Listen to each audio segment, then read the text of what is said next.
Have you had some GI issues and you're wondering, what is going on? What does this even mean? Well, in today's video, we're going to discuss the most common GI issues, what they are, what they mean, and what you can do to nip it in the bud. If you're wondering what is going on in your gut, this video is for you. Guys, let's talk about food. Howdy y'all, Dr. Islam here, aka your poop guru.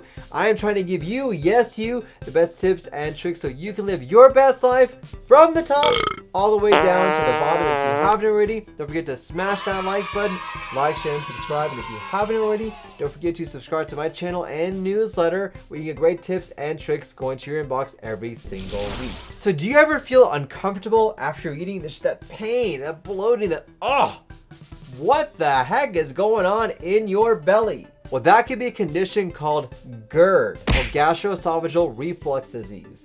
This is basically when acid goes from the stomach where it normally is up into the esophagus where it should not be. And whenever that acid goes into your esophagus, your body reacts in a crazy way. You can feel pain, discomfort, maybe like an ulcer type pain, and it can even feel like you're having a heart attack. It can be so scary. Now, the main reason this happens is that the valve between the esophagus and stomach is open longer and more often. And as that door opens, that acid go up into the esophagus that causes symptoms that cause a lot of gut issues. Now, there are some lifestyle things you can do today to help manage those symptoms. So avoiding spicy foods, which I know I love, can be a way to help manage that. Sometimes avoiding coffee or caffeine can also help to minimize those symptoms. Coffee and caffeine are known to help open up that sphincter longer and more often. Also, laying on your left side when you're sleeping, and also make sure you don't eat late at night before you go to bed can help out with your acid reflux. But the most effective thing you can do today to control acid reflux by far is weight loss. We know the more weight that you have, the more pressure you have in your abdomen, the more likely it's going to be for acid to reflux up and for that valve to be open longer and more often. Another common issue is called IBS, or irritable bowel syndrome. This is a very common problem which millions of people suffer from, and they may not even realize this.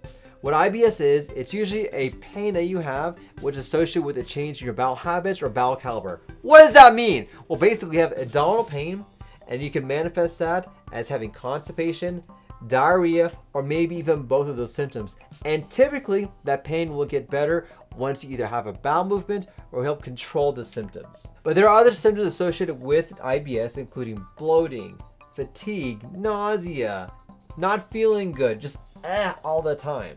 These are very common correlated symptoms that are associated with IBS. Now, there are a lot of ways to treat this depending on the root cause, and I have a lot of videos talking about this. But in general, what we recommend is to try to find some of the common food triggers that can make IBS symptoms worse, typically processed foods, spicy foods, dairy, and for some individuals, gluten. We also know that small, frequent meals can help out when it comes to IBS, and not eating to the full of your capabilities. Typically, what I recommend for my IBS patients is have 1/3 water, 1/3 food, and 1/3 air.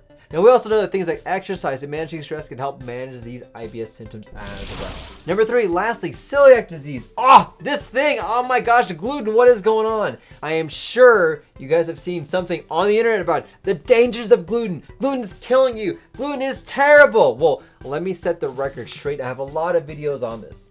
Celiac disease is a real disease. This is a genetic disease in which your body actually attacks the small intestine, and those individuals who are predisposed genetically to have this, that can cause a lot of irritation inside your GI tract. It can lead to diarrhea, bloating, pain, weight loss, nutritional deficiencies, and in some individuals, cancer as well. Now, there are a lot of tests that we can do to check to see if you have celiac disease.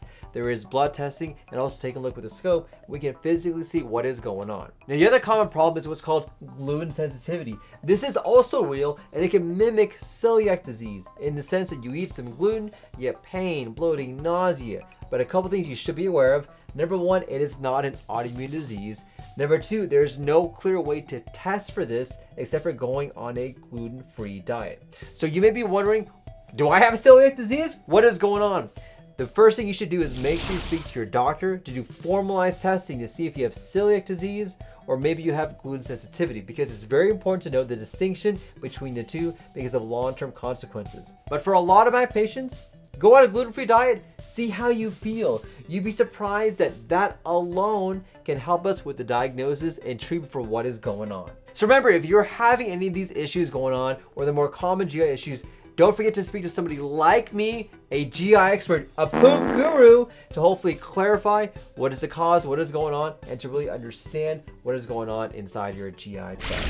So my question today for you guys, are there other GI conditions you want me to talk about? Any other concerns you want me to address? Comment down below. I would love to hear what you guys have to say. Well, thank you for watching. Don't forget to smash that like button, like, share, and subscribe. And if you haven't already, don't forget to subscribe to my channel and newsletter where you get great tips and tricks like you're watching in today's video. And if you want to learn more about celiac disease, gluten issues, don't forget to check out this video where you can go into more topics about what this is.